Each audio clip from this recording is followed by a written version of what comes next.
Hello everyone and welcome to another edition of Underground Rising here on the Psychosin project on YouTube. Today I'm going to be reviewing the first EP, the debut EP in fact is probably the word I'm looking for, of Southend punky grungers Last Order. Now, I know I've only just reviewed another punky grunge type band which was Polly Pickpockets yesterday, but this has come into my inbox, been in my inbox for a while, and I've kind of not been getting around to it for one reason or another due to trying to get a few things off the ground myself along with trying to look for a job. Unfortunately the YouTube channel doesn't really bring in that much money or any at all at the moment, but anyway, we'll get into this. However, before I go any further, I will, due to full disclosure, let you know that I used to be in a band with three members of this band, which is the brothers Alan Molyneux, Richard Molyneux and Ian Molyneux. We used to be in a band together called Visualise This. However, before you think this may end up being me being strangely nice about them about their band, trust me, if their band sucks, I will let you know. In fact, being my friend in this case probably is more of a hindrance than a help. Anyway, who are Last Order? Well, as always, let me explain. Last Order are a Southend based 5-piece playing heavy metal tinted aggressive punky grunge.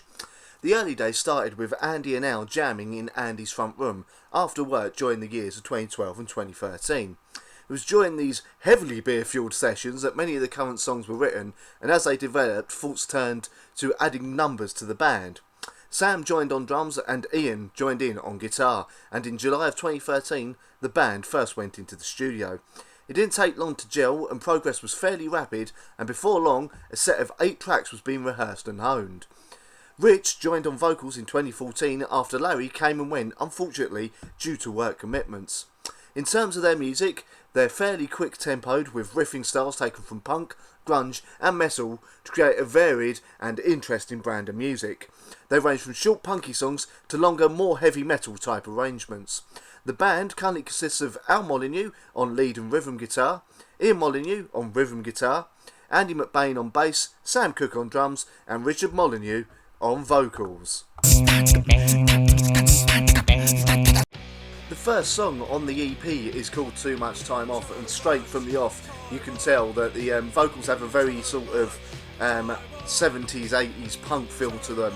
In fact, they for some reason remind me a little bit of The Clash. In fact, Richard Molyneux doing a really good job on there, and then the obviously music itself very sort of mid-paced punky style, but there's definitely a slight grungy tint to it. All in all, very good song to start the EP off. Let's see how the rest of it goes.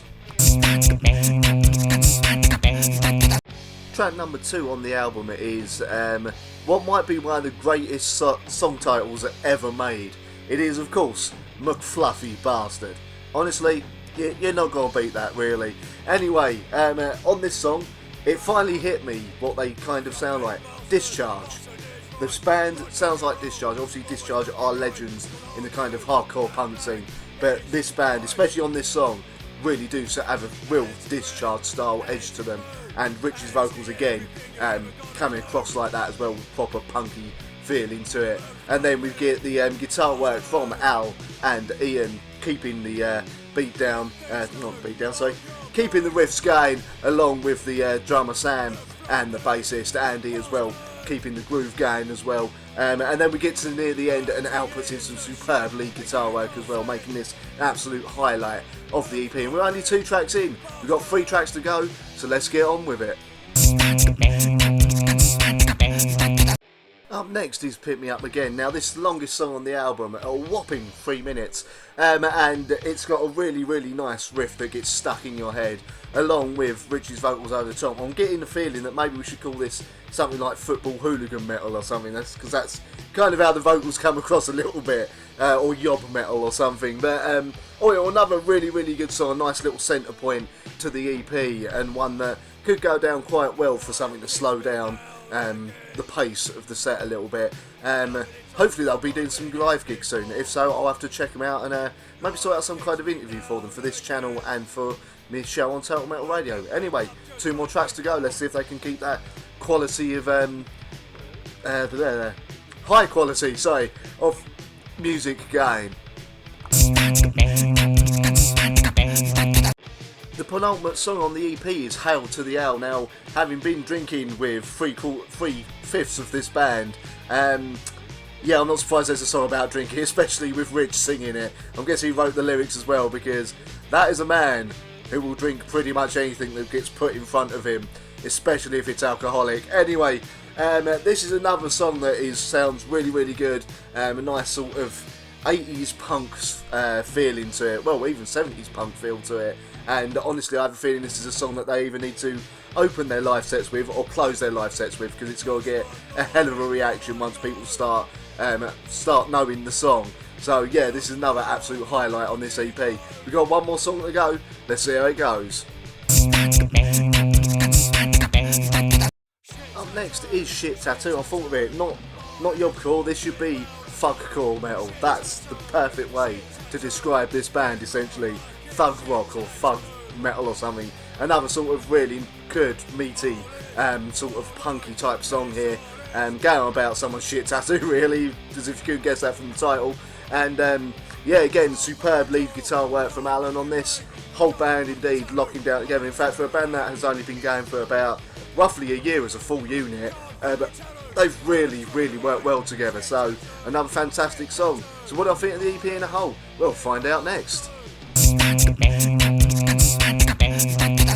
So all in all, what do I think of the first 5-track EP from Last Order, this band from Southend? Honestly, I'm glad to hear like Ian, Rich and Alan are back with new music, because honestly, when I was working with them in the previous band, Visualise This and Beyond Heresy, they were incredibly talented people, and I know I was gutted when I heard that they were kind of put off about making any more music or doing another band. Glad to hear them back with this. Completely different from what we were doing in Visualise This, but otherwise really good. Who would I recommend this to? Well, honestly, it's got to be strange, but if you like Raging Speedhorn, you probably might be able to get into this. If you like Discharge, you might like this. Any kind of old school punk bands would like this, and anyone who likes sort of 80s more rougher rock music would probably really like Last Orders. I'm looking forward to hearing more from them and seeing them live. As I said, I might see if I can sort out some kind of interview with the band about this EP and get that out on Total Metal Radio and here on the channel. Anyway, if I was to give it a score, I'd get about 4 out of 5. Again, I've been getting some really, really good unsigned bands coming up that have sent me stuff. And yeah, there's not found a bad one yet. So again, 4 out of 5. Didn't give it 5 out of 5 because honestly I think if they do a full album it's going to be an absolute beast. Anyway, thank you very much for watching Underground Rising here on the Psychosin project on YouTube. I will be back soon with another video. Maybe not as soon as this video was, but I will be back soon with another video. And I'll see you then.